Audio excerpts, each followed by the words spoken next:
Live from Studio 132, it's the Lancaster School News, starring Silas Southworth, Hunter Judge, Katrina Bogus, and Jonathan Austin. They are tough as nails, bringing you the news every week. It's the Lancaster School News. Good morning, fellow Lancers, and welcome to the December 15th broadcast of the Lancaster School News. This week in the mornings, Mrs. Harold and Mrs. Roy have duty on the back playground, and Mrs. Meehan has duty on the basketball court. In the afternoon, Mrs. Colby and Mrs. Scott have duty on the back playground, and Mrs. Cody and Mrs. Fogg have duty on the basketball court. Now here's Mrs. Matthews' class with the pledge. Join us in the pledge. 1, 2, 3. I pledge allegiance to the flag of the United States of America and to the republic for which it stands, one nation, under God, indivisible, with liberty and justice for all. Now here's Jaguar John with sports. Hey guys, I'm Jonathan Austin, and I would like to inform everybody about what Family ID is. We are excited to announce that the district is now offering the help of online registration through partner company Family ID, and you can go to the website at www.familyid.com. That's www.familyd.com. Family ID is a security station platform that provides you with an easy, user-friendly way to register for our athletic programs and help us to be more efficient and responsible. When you register through Family ID, the system keeps track of your information in your Family ID profile. So you enter your information only once, for multiple uses, multiple family members, and multiple programs. You can always find the Family ID program at www.familyid.com by clicking the Find Programs in the top blue banner and searching for the organization name. Make sure that you remember that the winter sports season begun.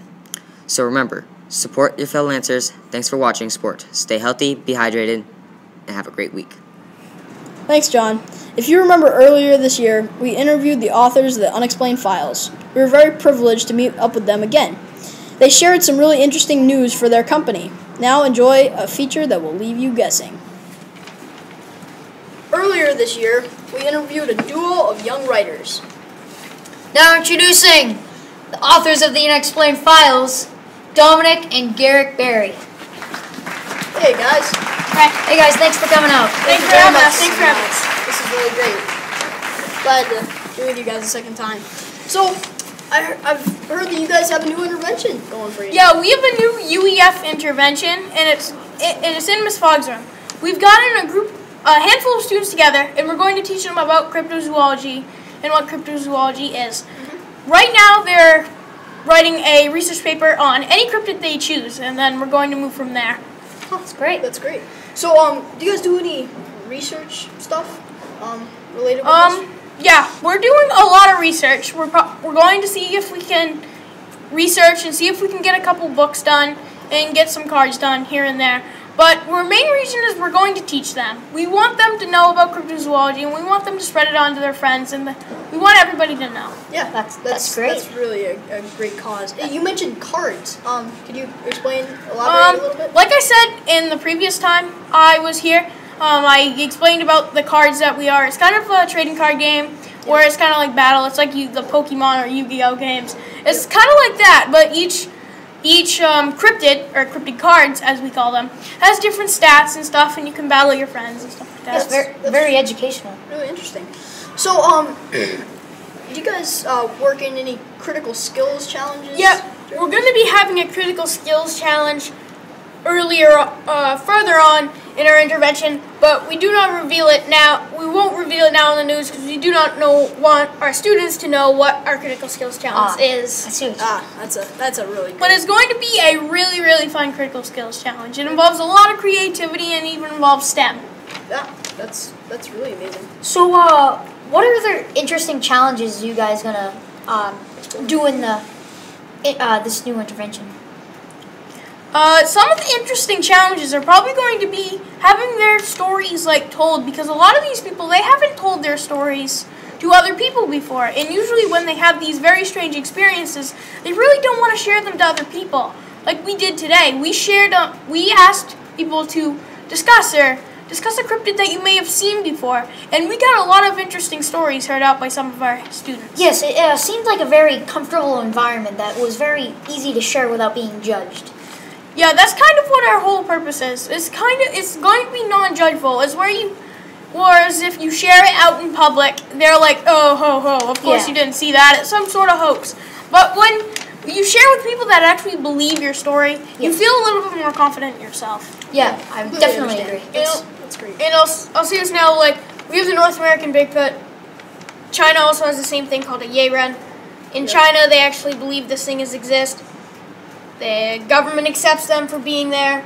But here in America, we just laugh off a Bigfoot encounter. We just say, ha, ha, ha. Yeah. Oh, that's an interesting comparison. Yeah. So how will this intervention carry on when you guys go into high school? We really don't know. We're going to see if we can get, like, enough kids. So if it spreads along, we can get another group of kids to open it up while we're gone at the high school and kind of keep it going. Is there anything you guys like to add and elaborate more on the intervention? Well, I have seen a Bigfoot track, and I've heard a lot of people have seen, like, evidence of Bigfoot and mysterious creatures that I haven't seen before. And I'm really good at identifying these things, and I think something's watching us. Oh my god. Oh my god. I think there is. Man, I'm really excited for the Berry Boys' new intervention. Yeah, that's going to be really great for them. Yeah, definitely. I think something's watching us. Nah, just kidding. Now here's Katrina with the weather. Thanks. Now here's Katrina with the weather. Thanks, Katrina. Monday is mostly sunny with a high of 34 degrees and with a low of 25 degrees. Tuesday is a little cloudy with a high of 39 degrees with a low of 25 degrees. Wednesday, a full day of sunshine with a high of 29 degrees with a low of 15 degrees.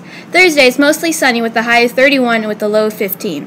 Friday, we have snow flurries with a high of 21 degrees with a low of 17 degrees. That was this week's weather.